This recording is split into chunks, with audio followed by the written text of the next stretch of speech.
السلام علیکم. زما نوم شاهنشاه دی او زه د فزیکس په دویم لیکچر کې ستاسو سره مخاطب یم. ټول ناول د دویم لیکچر نه مخکې به موږ د خپل اولنی لیکچر لږ اورویو ورکو. په اولنی لیکچر کې موږ د فزیکس ډیفینیشن او د هغې جنرل اورویو کړې وه. د ټولو نه مخکې موږ د ساینس نه شروع کړې وه، بیا موږ ساینس په سب برانچز کې ډیوایډ کړو، بیا موږ د فزیکس ډیفینیشن وکړو. امید لرم چې تاسو به په هغه ټاپکونو باندې پوره پوه شوي وئ. که بیا هم نه یې پوهه، بیا هم زموږ نه تپوس کولی شئ. راځئ چې ځو نن خپل ننني لیکچر له.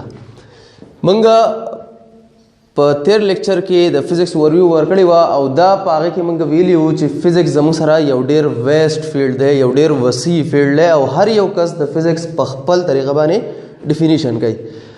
په خپل طریقه ډیفینیشن مطلب دا دی که یو کس د کم فیلډ سره تعلق ساتي، هغه په هغه فیلډ کې د فزیکس هغه پرنسپلز چې دي هغه بیانوي او هغه به هغې ته فزیکس وایي.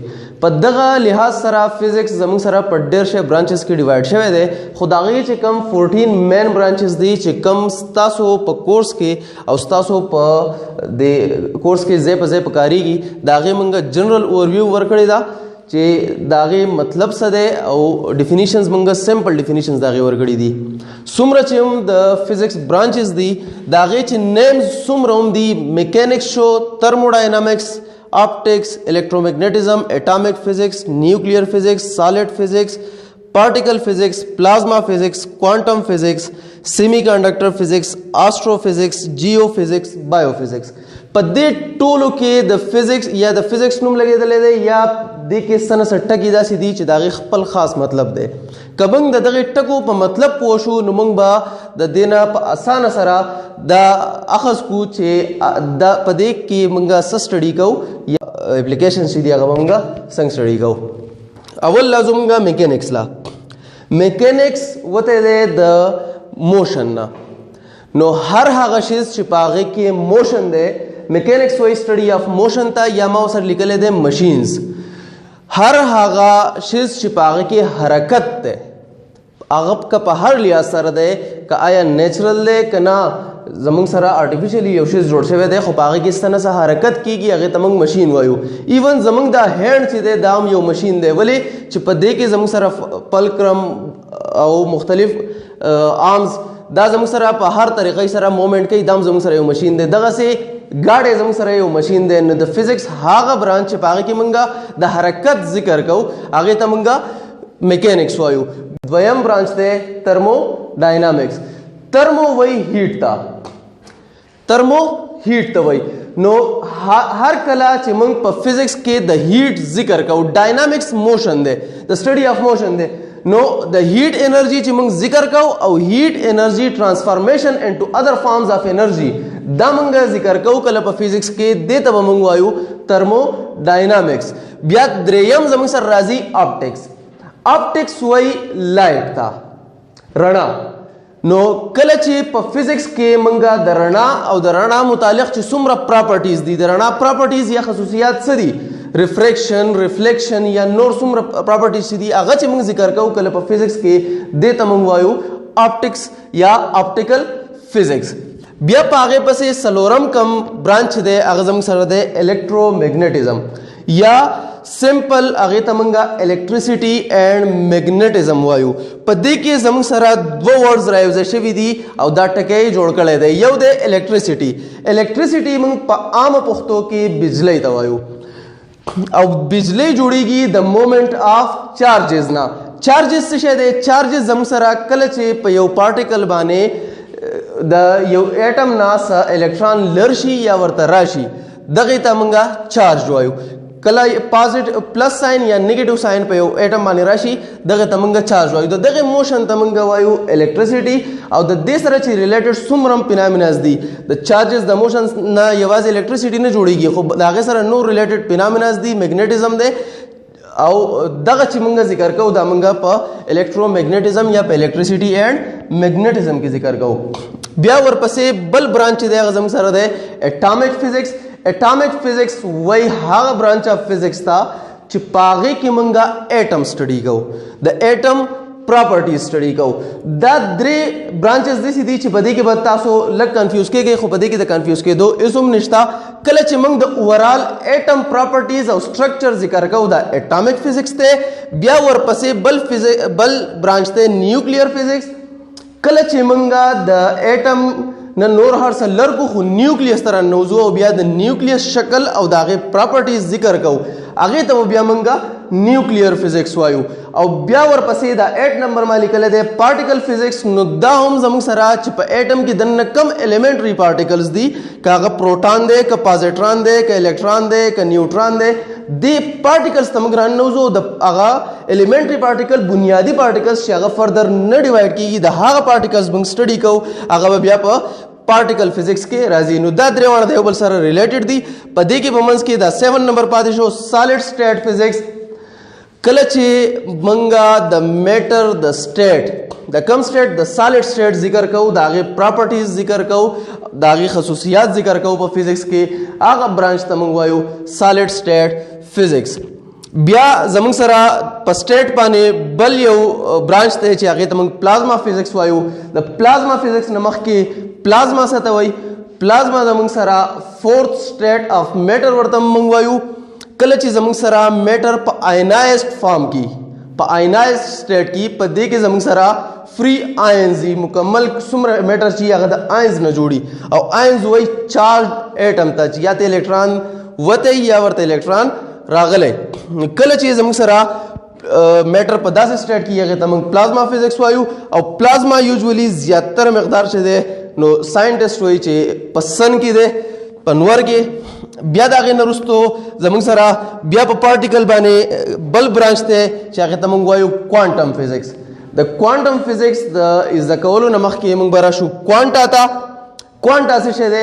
نو کوانټا اکارډنګ ټو کوانټم تیوري موږ د انرژي د ټولو نه وړوکی پارټیکل چې کوم دی چې هغه نور نه ډیوایډ کېږي یونټ پارټیکل یا ډسکریټ پارټیکل اف انرژي ته موږ وایو کوانټا.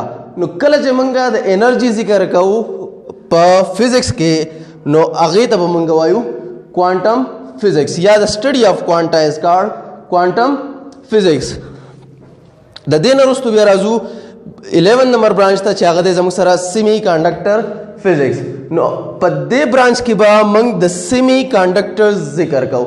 سیمی کنډکټر څه ته وایي؟ زموږ سره جنرلی په دنیا کې یا یو باډي الیکټریسټي او هیټ ټرانسفر کوي یا نه ټرانسفر کوي.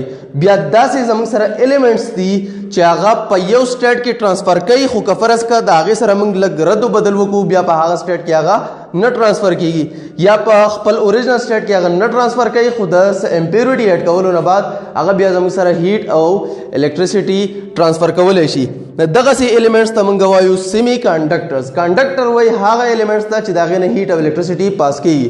نو سیمی کنډکټرز چې کله موږ په فزکس کې سټډي کوو د دې پراپرټي سټډي کوو د دې مختلف پرنسپل سټډي کوو دا به راځي په سیمی کنډکټر فزکس کې. بیا 12 نمبر برانچ زموږ سره دی آسټرو فزکس یا دې ته موږ اسټرالوجي هم وایو. آسټرو یا اسټرالوجي راځي د سټډي آف سپیس ته. په دې برانچ کې به موږ د سپیس د پراپرټیز او په سپیس کې د انرژي او د میټر د یو بل سره انټریکشن او نور چې کوم زموږ سره هیونلی باډیز دي هغه به موږ په آسټرو فزکس کې سټډي کوو. په هغې کې ډفرنټ سیټلایټس هم راځي په هغې کې ډفرنټ زموږ سره نور پلانټس چې دي هغه هم راځي.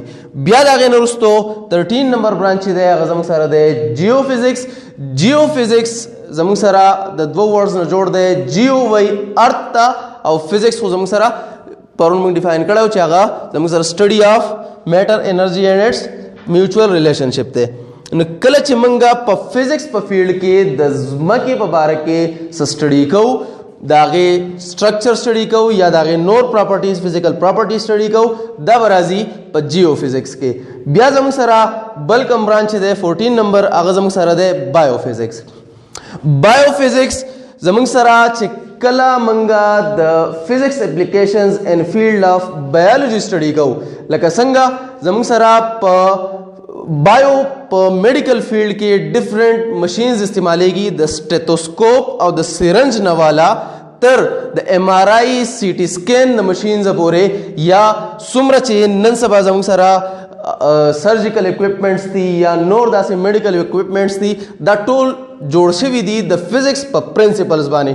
نو کله چې موږ اپلیکیشنز اف فزکس اپلای کوو ان فیلډ اف بایولوژي یا په میډیکل کې نو دې قسمه سټډي ته موږ وایو بایو فزکس. دا شو نن زموږ لیکچر چې هغه په برانچز اف فزکس باندې راځي چې یو پیر بیا اوورویو ورکو. زر زر ویم زما سره چې څومره ډیفینیشنز تاسو ته ما وې زما سره ریپیټ کوئ. اولنې موږ وې میکینکس.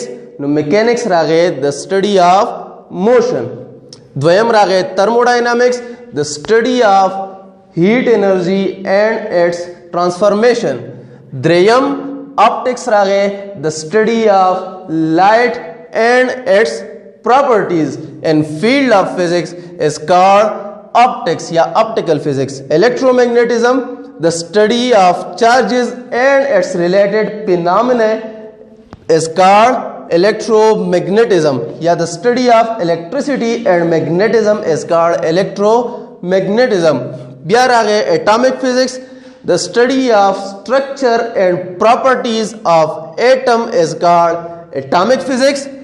Nuclear physics the study of structure and properties of nuclei is called nuclear physics. Solid state physics the study of matter in solid state is called solid state physics.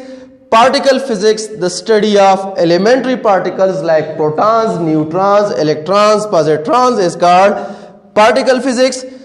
Plasma physics is the study of plasma or fourth state or ionized state of matter, while quantum physics is the study of discrete unit of energy also known as quanta. Semiconductor physics is the study of semiconductors and the principle related to semiconductors. Astrophysics is the study of space and heavenly bodies in space and the interaction of matter and energy in space, while geophysics is the study of structure of earth, while biophysics is the study of applications of physics in the field of medical or biology. دا شو نن زموږ لیکچر تاسو ته په سکیم مسلې زموږ نه په کمنټس کې تاسو کولای شئ. په واتس اپ باندې زموږ نه تاسو کولای شئ. ډېره مهرباني. را روان لیکچر کې به بیا ملويږو. د الله پامان.